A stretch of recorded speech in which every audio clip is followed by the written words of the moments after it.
أعوذ بالله من الشيطان الرجيم. بسم الله الرحمن الرحيم.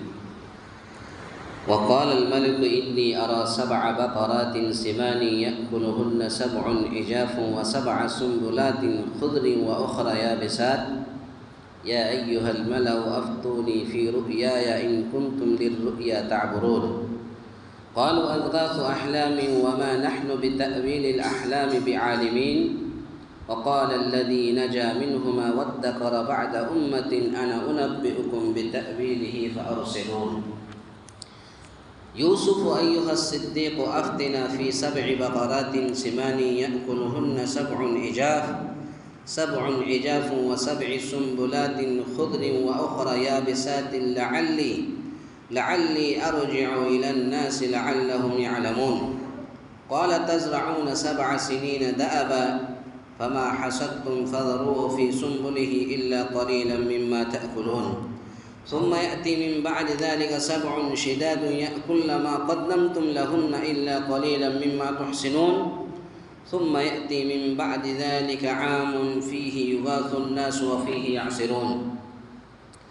اللہ رب العالمین نے ارشاد فرمایا وقال الملک انی ارا، بادشاہ نے کہا کہ میں نے خواب میں دیکھا ہے کہ 7 موٹی تازی فربا گائیں ہیں جن کو 7 لاغر دبلی پتلی گائیں کھا رہی ہیں، اور 7 بالیاں ہیں ہری ہری اور دوسری 7 بالکل خشک۔ اے درباریو، میرے اس خواب کی تعبیر بتلاؤ اگر تم خواب کی تعبیر دے سکتے ہو۔ قالوا اضغاث احلام، انہوں نے جواب دیا کہ یہ تو اڑتے اڑاتے پریشان خواب ہیں، اور ایسے شوریدہ پریشان خوابوں کی تعبیر جاننے والے ہم نہیں ہیں۔ وقال الذی نجا منہما وادکر بعد امہ، ان 2 قیدیوں میں سے جو رہا ہوا تھا اسے مدت کے بعد یاد آ گیا اور کہنے لگا میں تمہیں اس کی تعبیر بتلا دوں گا، مجھے جانے کی اجازت دیجیے۔ یوسف ایھا الصدیق افتنا فی 7 بقرات، اے یوسف، اے بہت بڑے سچے یوسف، آپ ہمیں اس خواب کی تعبیر بتلائیے کہ 7 موٹی تازی گائیں ہیں جنہیں 7 دبلی پتلی گائیں کھا رہی ہیں، اور 7 بالکل سبز خوشے ہیں، اور ساتھ ہی دوسرے بھی بالکل خشک ہیں، تاکہ میں واپس جا کر ان لوگوں سے کہوں کہ وہ سب جان لیں۔ قال تزرعون 7 سنین دأبا، یوسف علیہ السلام نے جواب دیا کہ تم 7 سال تک پے در پے لگاتار حسب عادت غلہ بویا کرنا اور فصل کاٹ کر اسے بالیوں سمیت ہی رہنے دینا سوائے اپنے کھانے کی تھوڑی سی مقدار کے۔ ثم یأتی من بعد ذلک 7 شداد، اس کے بعد 7 سال نہایت سخت قحط سالی کے آئیں گے، وہ اس غلے کو کھا جائیں گے جو تم نے ان کے لیے ذخیرہ رکھ چھوڑا تھا، سوائے اس تھوڑے سے کہ جو تم روک رکھے تھے۔ ثم یأتی من بعد ذلک عام فیہ یغاث الناس، اس کے بعد جو سال آئے گا اس میں لوگوں پر خوب بارش برسائی جائے گی، اور اس میں شیرائے انگور بھی خوب نچوڑیں گے۔ یہ سورہ یوسف کی آیت نمبر 42 سے لے کر کے 42 سے لے کر کے 49 تک کی یہ آیتیں ہیں۔ کل کے درس میں یہ بات بتائی گئی تھی کہ حضرت یوسف علیہ السلام نے ان 2 قیدیوں کے خواب کی تعبیر بتلائی تھی۔ آج دیکھیے وزیر یعنی بادشاہ کے خواب کی تعبیر بتلا رہا ہے کون؟ حضرت یوسف۔ بادشاہ کون ہے؟ عزیز مصر۔ جیل میں یوسف کو ڈالا کس نے؟ عزیز مصر۔ اب عزیز مصر نے خواب دیکھا تو خواب کی تعبیر کون بتا رہا ہے؟ یوسف۔ یعنی عزیز مصر نے یوسف علیہ السلام کے پاس جیل خانے میں گئے اور خواب کی تعبیر پوچھا۔ آئیے دیکھتے ہیں کیا کہا ہے، خواب کی تعبیر کیا بتلایا۔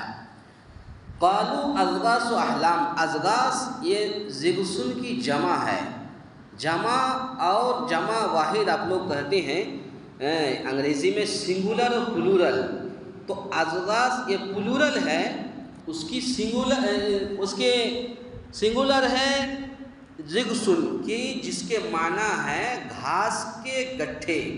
جو لوگ گھاس کاٹتے ہیں جا کر کے دیکھیے، وہ ایک پورا گٹھا باندھ لیتے ہیں۔ تو احلام حلم بمعنی خواب کی جمع ہے، تو ازغاث احلام کے معنی میں ہے۔ پتہ یہ چلا ازغاث کا معنی ہے خواب، ازغاث کا معنی ہے خواب۔ خواب ہائے پریشان یا خیالات منتشرہ جن کی کوئی تعبیر نہ ہو، یعنی عزیز مصر نے جو خواب دیکھا تھا اس خواب کی کوئی تعبیر نہیں تھی، وہ ایسے ہی پریشان والی خواب تھی۔ یہ خواب اس بادشاہ کو آیا عزیز مصر جس کا وزیر تھا۔ اللہ تعالیٰ کو اس خواب کے ذریعے سے یوسف علیہ السلام کی رہائی عمل میں لانی تھی۔ اب اس خواب کے ذریعے سے، اس خواب کی تعبیر بتلانے کے ذریعے سے حضرت یوسف علیہ السلام کو جیل سے نکالے گا۔ کیسے نکالے گا آگے درس میں آئے گا انشاءاللہ۔ چنانچہ بادشاہ کے درباریوں، کاہنوں اور نجومیوں نے اس خواب پریشان کی تعبیر بتلانے سے انکار کر دیا، یعنی عاجزی کا اظہار کر دیا۔ بعض کہتے ہیں کہ نجومیوں کے اس قول کا مطلب مطلقاً علم تعبیر کی نفی ہے، اور بعض کہتے ہیں کہ علم تعبیر سے وہ بے خبر نہیں تھے، نہ اس کی انہوں نے نفی کی، انہوں نے صرف اس خواب کی تعبیر بتلانے سے لا علمی کا اظہار کیا۔ اس کے بعد کیا ہوا؟ ان دو قیدیوں سے جو رہا ہوا تھا، یعنی حضرت یوسف علیہ السلام کو جیل میں ڈالنے سے پہلے ان کے جو اور ساتھی تو ان میں سے جو دو قیدی سے خواب کی تعبیر کل کے درس میں بتائی گئی تھی، تو یہ قید کے دو ساتھیوں میں سے ایک نجات پانے والا تھا، ایک کو تو سولی پر چڑھا دیا گیا، ایک نجات پانے والا تھا۔ تو جسے حضرت یوسف علیہ السلام نے کہا تھا کہ اپنے آقا سے، یعنی جو نجات پانے والا قیدی تھا اس سے حضرت یوسف علیہ السلام نے کہا کہ تم اپنے آقا سے میرا ذکر کرنا تاکہ میری بھی رہائی کی صورت بن سکے۔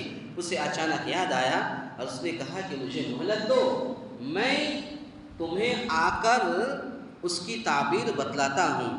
چنانچہ وہ نکل کر سیدھا یوسف علیہ السلام کے پاس پہنچا اور خواب کی تفصیل بتلا کر اس کی تعبیر کی بابت پوچھا۔ کیا پوچھا؟ ثم يأتي من بعد ذلك 7 شداد يأكلن ما قدمتم لهن، اس کے بعد 7 سال نہایت سخت قحط سالی کے آئیں گے، وہ اس گلے کو کھا جائیں گے جو تم نے ان کے لیے ذخیرہ رکھا چھوڑا تھا، سوائے اس تھوڑے سے کہ جو تم نے رو کے رکھا تھا۔ حضرت یوسف علیہ السلام کو اللہ تعالیٰ نے علم تعبیر سے بھی نوازا تھا، اس لیے وہ اس خواب کی تہ تک، آخری حد تک فوراً پہنچ گئے۔ انہوں نے موٹی تازہ 7 گایوں سے ایسے 7 سال مراد لیے۔ اب تعبیر بتلا رہا ہے عزیز مصر کو حضرت یوسف علیہ السلام، کہا کہ آپ نے جو خواب دیکھا کہ 7 موٹی تازی اونٹنیاں گائے 7 دبلی پتلی گائے کو کھا رہا ہے، تو اس کا مطلب یہ ہے کہ 7 موٹی تازہ 7 گائے سے مراد 7 سال ہے۔ 7 گائے سے مراد 7 سال ہیں جن میں خوب پیداوار ہوگی، یعنی اس 7 سال کے درمیان خوب پیداوار ہوگی۔ اور 7 دبلی پتلی گایوں سے مراد اس کے برعکس، یعنی 7 سال خشک سالی پڑ جائے گی، یعنی قحط سالی پڑ جائے گی، نہ کھانا نہ پانی نہ پھل فروٹ نہ کچھ نہیں ملے گا۔ تو 7 سال مراد لیے ہیں، اور 7 سال دبلی پتلی کا مطلب ہے کہ 7 سال خشک سالی پڑ جائے گی۔ اسی طرح 7 سبزیوں خوشوں سے مراد لیا کہ زمین خوب پیداوار دے گی، یعنی سبز و شاداب ہوگی، ہری بھری سبزیاں اور طرح طرح کے پھل فروٹ اگیں گے، تو یہ زمین خوب پیداوار دے گی۔ اور 7 خشک خوشوں کا مطلب ہے کہ ان 7 سالوں میں زمین کی پیداوار نہیں ہوگی۔ یہ حضرت یوسف علیہ السلام نے خواب کی تعبیر بتلا دی، اور پھر اس کے لیے تدبیر بھی بتلائی کہ 7 سال تم متواتر، یعنی اکے بعد دیگرے ایک ایک کر کے کاشتکاری کرو، کھیتی باڑی کرو اور جو غلہ تیار ہو اسے کاٹ کر بالیوں سمیت ہی سنبھال کر رکھو۔ بالی کہتے ہیں یعنی فصل سے، مثال کے طور پر دھان ہے، باجرہ ہے یا جوارے ہے یا اور چنا وغیرہ ہے، تو درخت سمیت کاٹ کر کے رکھ دینا ہے، وہی بالیاں ہیں۔ تو زمین کی پیداوار نہیں ہوگی، اور پھر اس کے لیے تدبیر بھی بتائی کہ 7 سال تم متواتر کاشتکاری کرو اور جو غلہ تیار ہو اسے کاٹ کر بالیوں سمیت ہی سنبھال کر رکھو تاکہ ان میں غلہ زیادہ محفوظ رہے۔ پھر جب 7 سال قحط سالی آئیں گے تو یہ غلہ تمہارے کام آئے گا جس کا ذخیرہ تم اب کرو گے۔ اس کے بعد پھر اللہ رب العالمین نے فرمایا مما تحسنون سے مراد وہ دانے ہیں جو دوبارہ کاشت کے لیے محفوظ کر لیے جاتے ہیں۔ جو لوگ کھیتی باڑی کرتے ہیں انہوں نے اگلے سال کی کھیتی باڑی کرنے کے لیے اناج کو الگ سے رکھ دیتے ہیں۔ اسی طرح سے بارش برسائی جائے گی اور اس میں شیرہ انگور بھی خوب نچوڑیں گے، یعنی قحط سالی کے 7 سال گزرنے کے بعد پھر خوب بارش ہوگی جس کے نتیجے میں کثرت سے پیداوار ہوگی اور تم انگوروں سے اس کا شیرہ نچوڑو گے، زیتون سے تیل نکالو گے اور جانوروں سے دودھ دوہو گے۔ خواب کی اس تعبیر کو خواب سے کیسی لطیف مناسبت حاصل ہے جسے صرف وہی شخص سمجھ سکتا ہے جسے اللہ تعالیٰ نے ایسا صحیح وجدان، ذوق سلیم اور ملکہ راسخہ عطا فرما دیے جو اللہ تعالیٰ نے حضرت یوسف علیہ السلام کو عطا فرمایا تھا۔ تو پتہ یہ چلا، اور آج کے درس کا خلاصہ کلام یہ ہے کہ عزیز مصر نے حضرت یوسف علیہ السلام کو جیل میں ڈال دیا، لیکن جب انہوں نے خواب دیکھا تو خواب کی تعبیر کوئی نہیں بتا پائے۔ آخر سب نے یہی مشورہ دیا کہ تم حضرت یوسف علیہ السلام کے پاس جاؤ، لیکن حضرت یوسف علیہ السلام کے پاس گئے یہ عزیز مصر اور خواب کی تعبیر کے بابت پوچھا۔ حضرت یوسف علیہ السلام نے پورے خواب کی تعبیر بتلا دیا۔ اب پھر آگے کیا ہوا انشاءاللہ کل کے درس میں سنیں گے۔ اللہ تعالیٰ سے دعا ہے یا الہ العالمین ہم تمام مسلمانوں کو کہنے سننے سے زیادہ نیک عمل کرنے کی توفیق عطا فرمائیں، آمین۔ اقول قولی ھذا استغفر اللہ لی ولکم ولسائر المسلمین واستغفروہ انہ